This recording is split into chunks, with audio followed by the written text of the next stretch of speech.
السلام عليكم. نبدأ حلقة النهاردة من أخبار الرياضة من دعاء لأخونا الفلسطينيين بالنصر على أعوانهم الصهاينة وأعوانهم وذبحهم. وتقام اليوم مباراة كرة قدم بين فريقي نادي الأهلي ونادي الزمالك في ظل وجود تحكيم مصري، وكان الأفضل طبعا إن يكون في تحكيم أجنبي منعا لأن ممكن إن يحصل أي قرارات عكسية، إن هي قرارات مش هتعجب، ممكن ما تعجبش أي حد من الفريقين، ده يسبب مشاكل بين الفريقين والجماهير.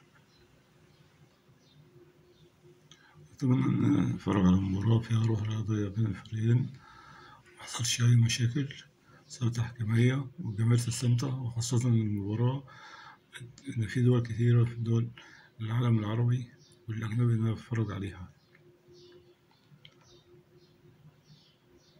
تقام المباراة الساعة 7 مساء وتنقلها قناة أون تايم سبورت، وإلى اللقاء في حلقة قادمة.